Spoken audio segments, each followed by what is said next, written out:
Meu nome é Henrique Dias, eu estou no Guarujá praticamente desde quando eu nasci.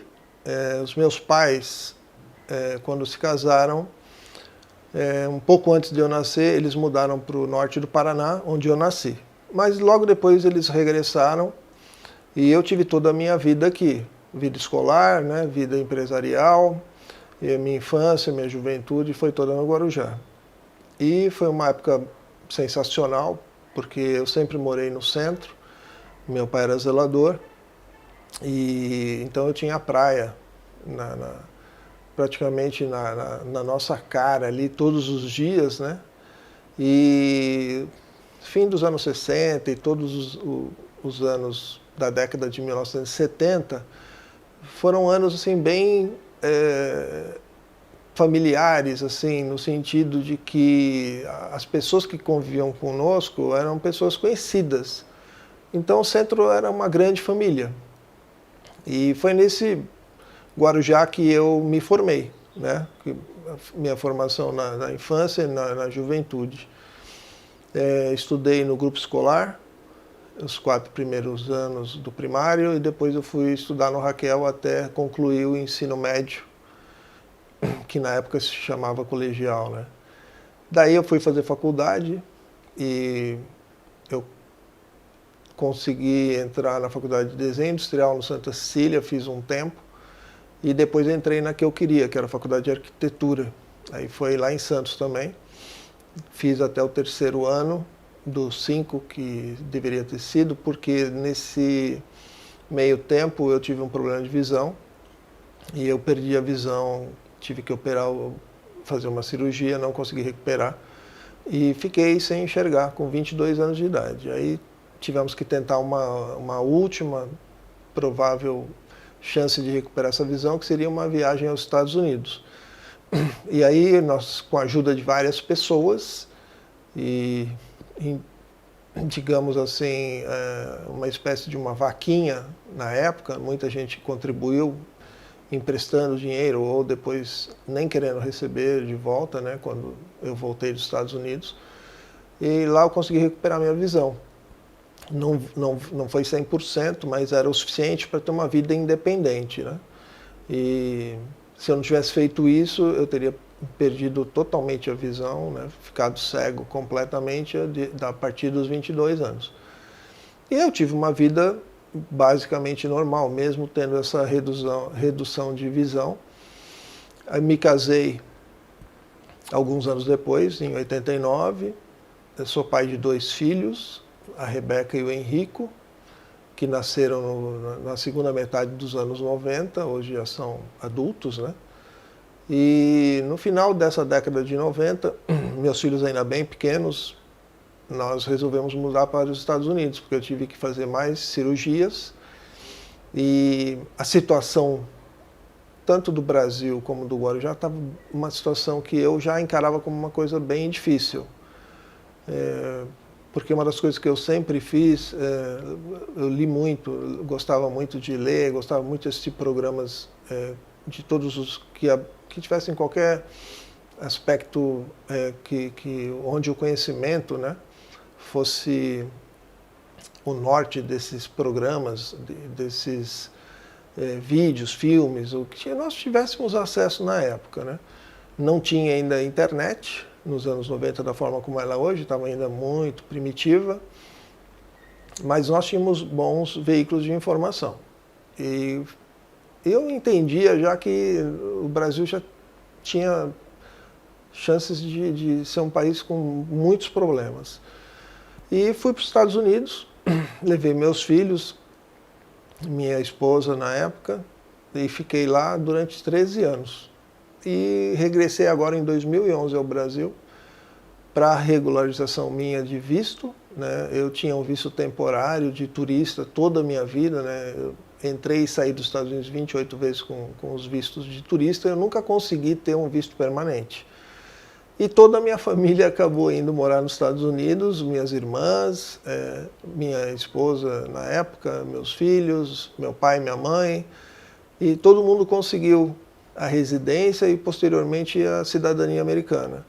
E eu nunca pleiteei, porque todas as previsões legais, no meu caso, não me permitiam nada muito certo. Todas as filas que existiam na época, para quem pleiteava, como no meu caso, o Green Card, eram filas de 10 anos, 14 anos. Eu achava que não ia ser a melhor opção. Aí eu vim para o Brasil e quando eu fui renovar meu visto de turista em 2011, eles perceberam que eu tinha ficado lá um período irregular. Né, que eu tinha passado do prazo permitido e aí eles me deram uma punição de 10 anos sem poder tirar o visto. E foi por isso que eu fiquei no Brasil. Então, toda a minha família está lá em Miami, praticamente. Eu só tenho o meu irmão aqui, e os meus sobrinhos, a esposa dele. Mas, assim, 80% da família ficou em Miami.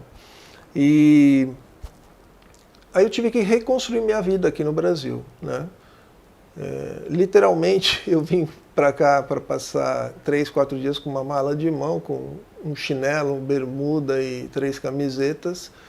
E estou aqui já há 10 anos. Esse ano eu cumpri 10 anos. E eu tive que redesenhar toda a minha vida, porque nesse período eu já estava perdendo a visão de novo. Fato que aí ficou consolidada a minha perda de visão. Um ano depois, 2012, eu já não estava enxergando mais nada, a não ser um pouquinho de luz, como eu estou vendo até hoje. E pensei, bem, vamos fazer desse limão uma limonada. E aí começa uma nova vida, uma nova fase, que seria a minha introdução como pesquisador na história de Guarujá. Fui fazer faculdade de História, totalmente sem enxergar, foram 3 anos. E o meu TCC, para facilitar todo esse meu trabalho, que é um trabalho... o TCC atualmente mudou, mas na época ainda era um trabalho que exigia uma certa pesquisa, um grau de assim, profundidade maior, né, para você ter um embasamento melhor na academia. E eu entrei para a história oral, de entrevistas com pessoas antigas da cidade, e esse material foi me estimulando a pesquisar mais ainda a história do Guarujá. Na época nós tínhamos apenas 2 livros publicados sobre a história do Guarujá, e então tinha algumas lacunas que esses livros não me respondiam. E eu comecei a pesquisar exatamente nessas brechas históricas e comecei a reunir um farto material sobre a história da cidade. E mesmo depois de concluir o curso e ter feito o meu TCC, eu continuei trabalhando nessa linha de pesquisa, até que agora, nesse ano, eu lancei o meu primeiro livro, na verdade, meu quinto livro, mas é o primeiro sobre a história do Guarujá, que pelo volume que eu tenho, né, pela quantidade de material que eu tenho, já estou prevendo que nós vamos editar 5 volumes. Né? Então, o primeiro volume já foi feito e eu já estou trabalhando no segundo e espero publicá-lo até o final deste ano. E a partir do volume 2 dessa série, vão entrar a história das famílias pioneiras de Guarujá, mas da fase urbana. Eu não volto ao século XVI, XVII, XVIII e XIX.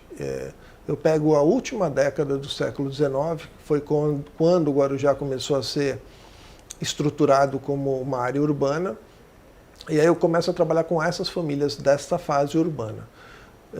Então, nós vamos começar agora a trabalhar com a história de...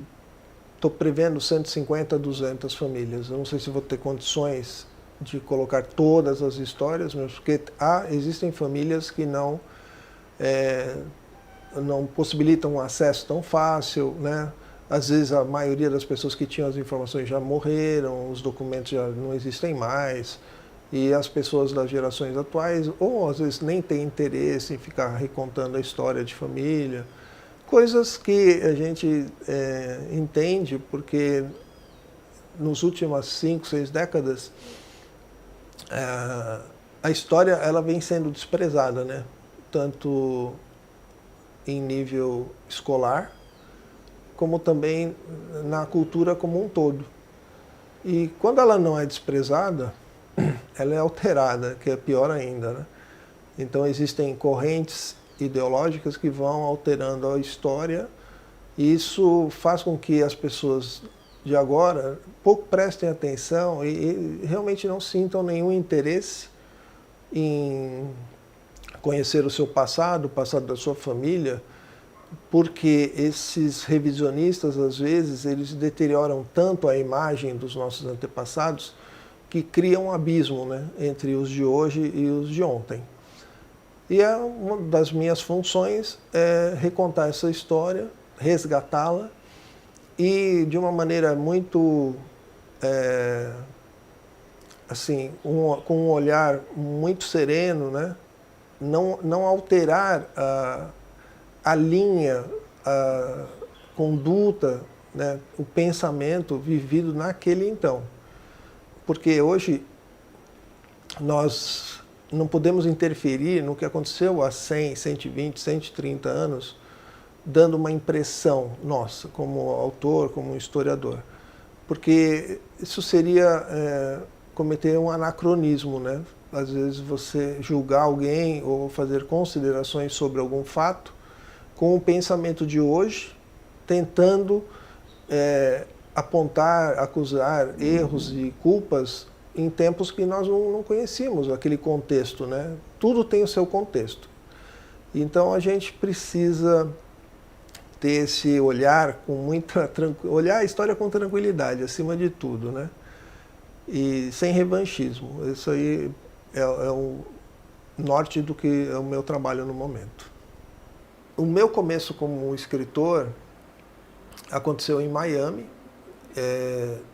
Eu estava participando de vários programas nas rádios dos Estados Unidos sobre futebol. A princípio como ouvinte, depois como convidado. Eu falava muito bem espanhol e eram rádios que transmitiam tanto para a Flórida como para os Estados Unidos inteiro.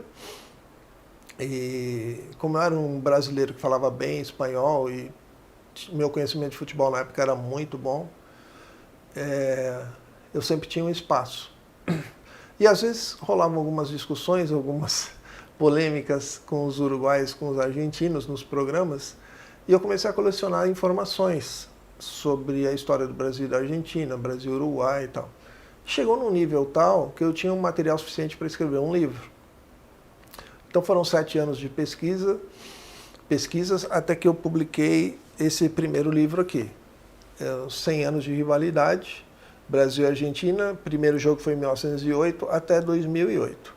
Esse livro aqui, inclusive, ele tem algumas passagens bem interessantes. Eu tive 2 grandes problemas. Eu tive que mandar para várias editoras aqui no Brasil e entre as negociações que eu estava tendo, aconteceu que passou uns meses depois, uma pessoa lançou um livro muito parecido com o meu. Tanto que ele conseguiu publicar o livro dele alguns meses antes do que o meu, uns 3 ou 4 meses. Mas eu tenho todas os registros, os meus registros são anteriores ao dessa pessoa. E aí já me falaram, não, olha, deixa isso para lá, não vai dar nada e tal. Eu sei que esse foi um dos problemas. E o segundo problema é que depois nós íamos fazer esse livro em 3 idiomas, português, espanhol e inglês. E foi contratada uma editora para fazer isso aqui no Brasil, e essa editora também deu problema e acabei perdendo totalmente esse projeto. O investidor perdeu uma parte considerável do que ele já havia pago, mas está aqui o livro, esse foi o meu primeiro. E enquanto eu estava nessas questões extrajudiciais, eu lancei o meu segundo livro, Fidel com a dele e eu com a minha. Esse é um livro, é uma autobiografia parcial, ela se passa praticamente toda nos anos 80, contando um pouco dessa passagem que eu já falei anteriormente, da minha faculdade, a perda de visão, a minha ida para os Estados Unidos. Então é uma história que tem um começo, um meio e um fim, assim, mas é um fim que prevê uma continuação. E eu já estou escrevendo a continuação desse livro. Eu não sei se ainda esse ano, mas provavelmente em 2022, no máximo 2023, nós vamos lançar a continuação dessa história aqui. E, aliás, essa história foi a que me deixou assim muito satisfeito com o feedback. As pessoas que leem esse livro regularmente fazem assim referências extremamente positivas ao meu texto, à história. As pessoas dizem que é um livro meio que chiclete, aquele que você começa a ler e não consegue parar e tal. Isso é muito bom, né? Isso, para um escritor, é tudo que a gente quer escutar. Aí nós vamos passar aqui para o terceiro livro. Esse livro eu comecei a escrevê-lo em 2010, lá nos Estados Unidos, e terminei de escrevê-lo depois que eu concluí a faculdade de História. Então, a faculdade também me deu essa boa base de poder concluir essa obra aqui, que é uma obra específica, escrita especificamente para o jovem, para o adolescente, explicando as vantagens que ele terá se ele começar a participar do mundo da política, que não tem como. Ou você participa ativamente, ou você participa passivamente.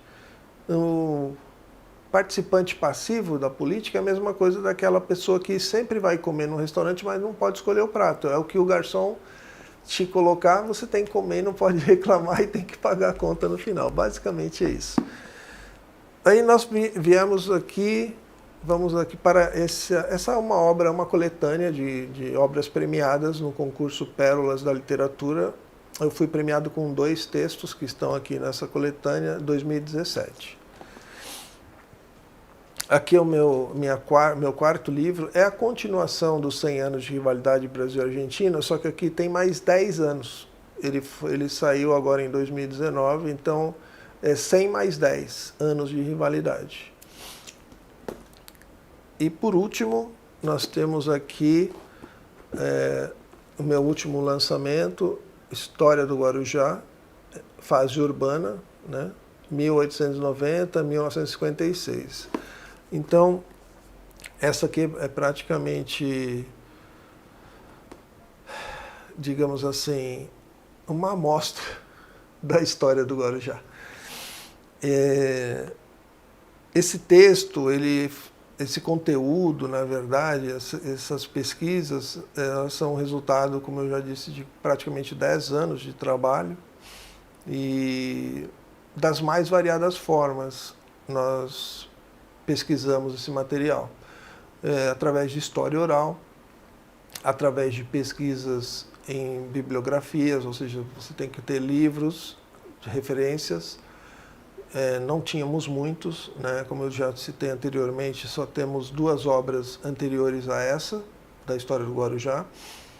Temos algumas coisas genéricas da Baixada Santista, histórias que, pelo Guarujá ter pertencido a Santos, então na história de Santos nós também encontramos informações sobre o Guarujá, e arquivos públicos, né? Então nós temos em São Paulo, nós temos na Biblioteca Nacional, alguns você pode consultar em loco, outros você tem já a possibilidade de consulta virtual. Agora, nós como fizemos vários tipos de pesquisas, de jornais também, né, acervos de jornais, não é uma coisa muito simples, porque às vezes esses acessos são fáceis, às vezes eles são bem complicados, você tem que ficar garimpando mesmo a informação e às vezes é difícil, não está assim muito explícito, né, o material. Então é um trabalho de alguém que tem assim, uma obstinação, você tem que estar ali querendo mesmo, indo atrás, é aquela história, receber um monte de não, mas uma hora vai ter um sim. Aí você encontra informações inéditas, né? Ou, melhor dizendo, que estavam esquecidas, informações esquecidas, aí que você resgata, né? E aí a gente conseguiu, aqui já conseguiu reconstruir uma boa parte da história da cidade, né? E nos próximos volumes nós vamos fazer assim uma espécie de uma mistura entre a história das famílias antigas da cidade do Guarujá, da fase urbana, ou seja, famílias que já estão aqui há 100, 120, 130 anos, 90 anos, com mais histórias da cidade. Não caberia aqui nesse volume, seria uma coisa assim que nós entendemos que seria melhor dividir para, assim, dar um certo conforto para o leitor, né? E também, quando a gente mistura com a história das famílias, entre a história das famílias, nós vamos colocar um pouquinho da história da cidade naquele período. Então, se a gente está falando, por exemplo, de uma família onde boa parte das gerações mais antigas trabalharam, por exemplo, na ferrovia, vai ter notícias da ferrovia, então vai ter uma criação de um ambiente para a pessoa entender o que aquelas pessoas das gerações passadas estavam vivenciando. Né? Como era o transporte público da época, como era a questão da iluminação, o esgoto, as ruas se estavam ou não asfaltadas. Né? Então nós temos ruas no centro da cidade de Guarujá, no centro, que passaram 90 anos sem receber asfalto.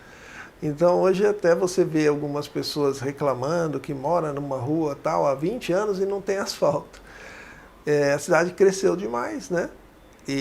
Mas elas precisam conhecer na história, por isso que é bom mostrar como a história era, ou como foi a vida dos nossos antepassados, para as pessoas entenderem um pouco como é a nossa vida agora. Então, pessoas que passaram a vida inteira dela morando no centro do Guarujá em uma rua de terra. Né?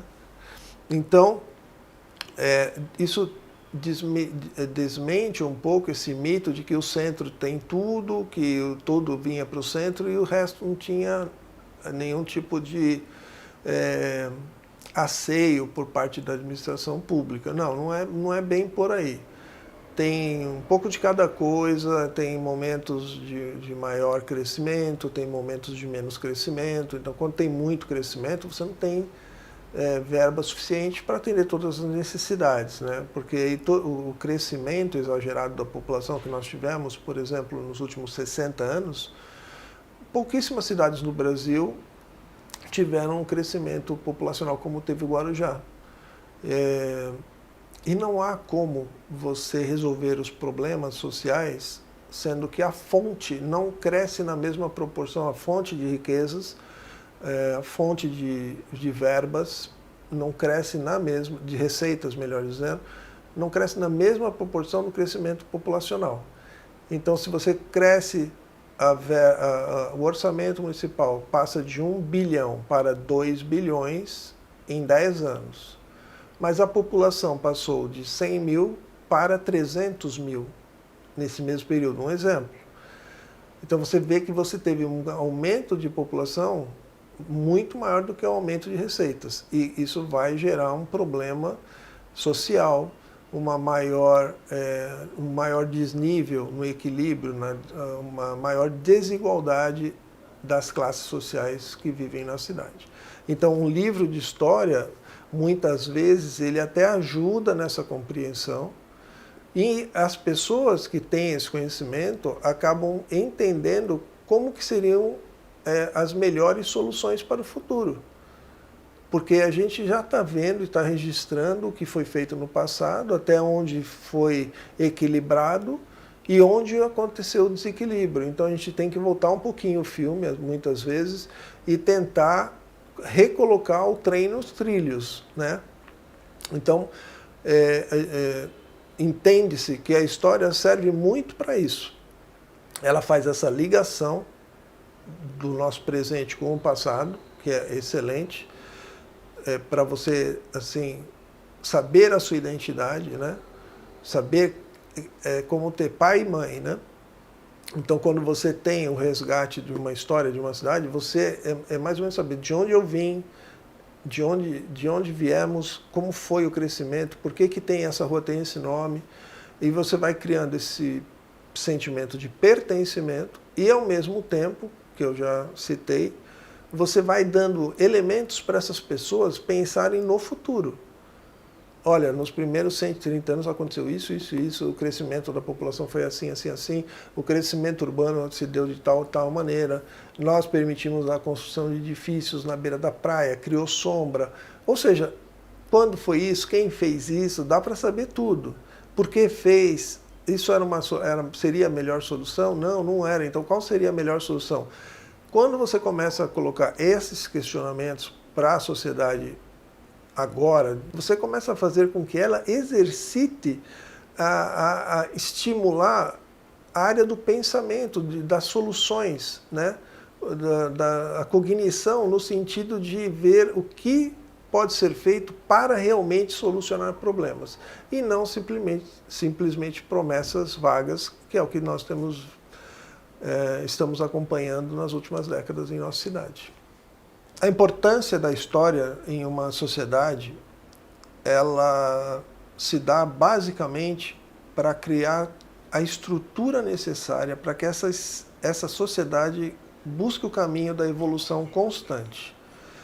Quando você não tem parâmetros históricos, você vai tentando soluções onde não existem registros de que essas soluções possam ser benéficas ou não. Então, a história, quando conhecida e quando demonstrada, você saber quem fez, o que fez, onde fez, por que fez, né? Você começa a encontrar respostas no passado para problemas do nosso presente. E isso, com certeza, possibilita a esses novos administradores, essa sociedade nova que ela se modifica rapidamente, né? Nessas últimas 5 décadas, a nossa sociedade, culturalmente, ela vive assim uma espiral muito veloz, né? Só que a espiral, ela pode te jogar para baixo, como se fosse um redemoinho. E, na verdade, a gente tem que tentar fazer uma espiral no sentido contrário, para alçar, né? E o nosso conhecimento sobre a história do Guarujá é muito deficiente. E agora a gente está, graças a Deus, com algumas pessoas que estão trabalhando nesse sentido, resgatando boa parte da história da cidade. E o caminho de hoje para o futuro não é nada fácil. Mas o caminho que nós já percorremos também já foi muito difícil, né? E a gente conseguiu já construir essa ponte com o passado.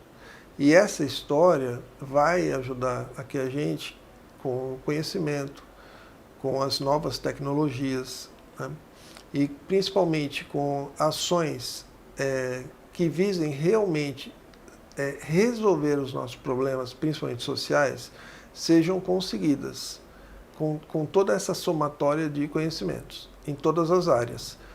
E é isso, a nossa cidade precisa um olhar mais específico para a cidade. Esse é um dos pontos que eu sempre bato, é a tecla que eu sempre bato, é que a gente precisa pensar mais no Guarujá, em primeiro lugar. Porque se eu tiver uma cidade melhor, todo mundo sai ganhando. Então, quem conhece o passado, quem consegue entender a linha do desenvolvimento, né? Porque tudo tem, isso é matemática, não dá para fugir. Se eu tenho poucas receitas e muita população, não tem milagre. Agora, se eu melhoro a capacidade arrecadadora da cidade e eu não tenho um crescimento tão grande da população, eu começo a pensar que eu estou no caminho certo. Basicamente, o meu trabalho é deixar para as próximas gerações essas informações e que elas possam tirar delas o melhor proveito para deixar um Guarujá melhor para todos.